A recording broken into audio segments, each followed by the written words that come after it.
অলসতা মানুষের সবচেয়ে বড় শত্রু, এটি সবারই জানা।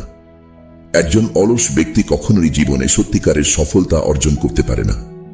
কিন্তু ভাবুন, কি হবে যদি সেই মানুষটি তার দায়িত্বের গুরুত্ব উপলব্ধি করে এবং অলসতা ত্যাগ করে কঠোর পরিশ্রমের পথে এগিয়ে চলে।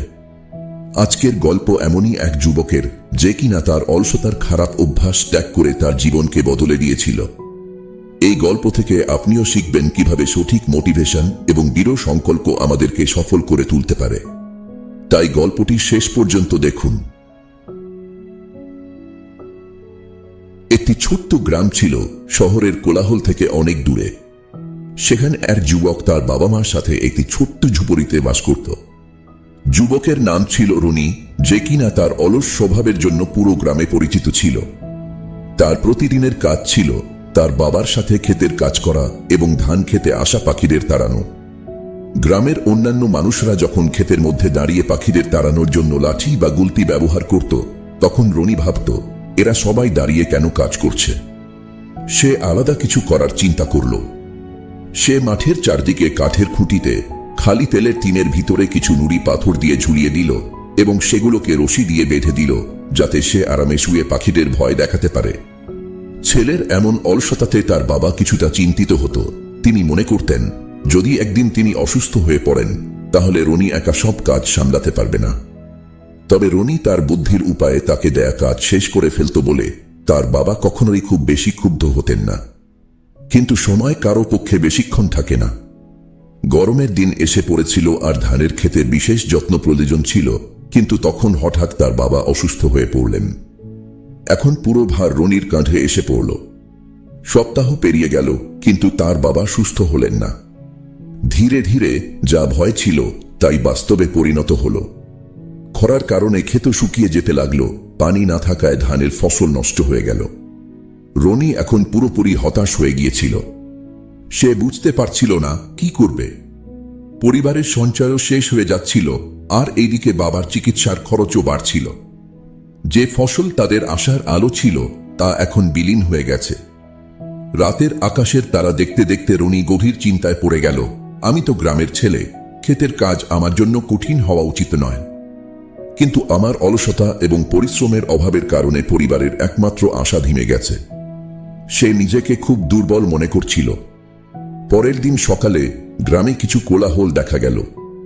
জানা গেল, রাজা তার সৈন্যদের মাধ্যমে গ্রামে একটি প্রতিযোগিতার ঘোষণা দিয়েছেন।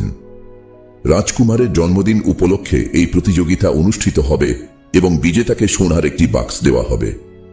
যখন রনি শুনল বিজেতাকে সোনা দেওয়া হবে, তখন সে বিনা দ্বিধায় প্রতিযোগিতায় অংশগ্রহণের সিদ্ধান্ত নিল। গ্রামের লোকেরা হেসে উঠল, রনি, এই অলস ছেলে আর কি বা করতে পারবে। রনির বাবা মার বিশ্বাস ছিল না যে সে জিততে পারবে, কিন্তু তারা তাকে অনুমতি দিলেন।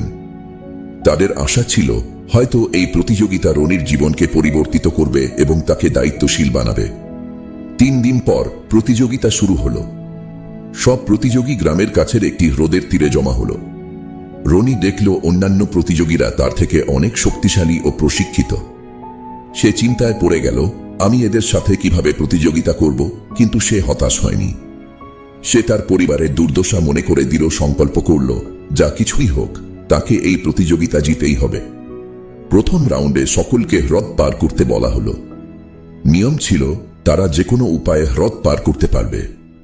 প্রথম 3 জন প্রতিযোগী পরবর্তী রাউন্ডে উঠবে।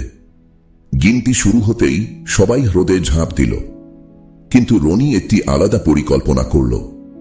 সে হ্রদের পাশে দাঁড়িয়ে চিন্তা করতে লাগলো। কিছুক্ষণ পর সে পার্শ্ববর্তী বনে গিয়ে একটি ছোট কাঠের টুকরা নিয়ে এলো। সে কাঠটিকে একটি ছোট নৌকার মতো তৈরি করল। একটি বড় লাঠিকে কাঠের প্যাডেল হিসেবে ব্যবহার করে ধীরে ধীরে হ্রদ পার হতে শুরু করল।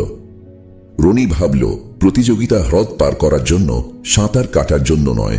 সে ধীরে ধীরে অন্যান্য প্রতিযোগীদের পিছনে ফেলতে লাগল, কারণ তারা ক্লান্ত হয়ে পড়েছিল। শেষ পর্যন্ত রনি 3য় স্থানে পৌঁছালো এবং পরবর্তী রাউন্ডে নির্বাচিত হল। পরের দিন চূড়ান্ত রাউন্ড শুরু হলো।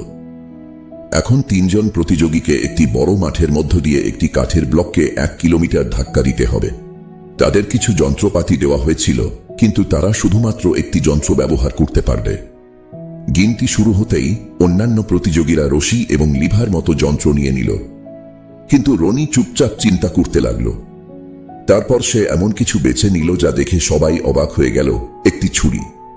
সবাই ভাবছিল ছুরি দিয়ে কাঠের ব্লক কিভাবে ঠেলা যাবে, কিন্তু রনি তার বুদ্ধিমত্তা দেখালো। সে ছুরি দিয়ে কাঠের ব্লকটিকে কোপাতে শুরু করে এবং সেটাকে গোল আকারে পরিণত করে।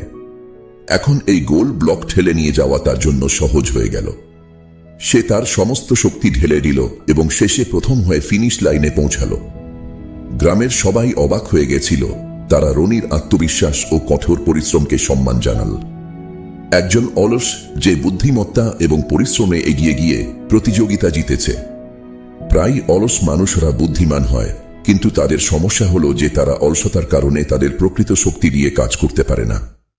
এই গল্পে আমরা দেখেছি, যখন একজন অলস ব্যক্তির সামনে একটি বড় লক্ষ্য আসে, তখন সে তার ভেতরের শক্তি ও বুদ্ধি প্রকাশ করে। যদি আপনিও অলস বোধ করেন, তাহলে একটি বড় লক্ষ্য নির্ধারণ করুন। আপনার বাবা মার পরিশ্রমের সম্মান করুন এবং আপনার জীবনে এমন কিছু খুঁজুন যা আপনাকে প্রতিদিন উঠতে এবং পরিশ্রম করতে অনুপ্রাণিত করবে। যদি এই গল্পটি আপনাদের ভালো লেগে থাকে, তাহলে এই ভিডিওটি শেয়ার করুন। পরবর্তী কাহিনীর জন্য আমাদের সাথে থাকুন।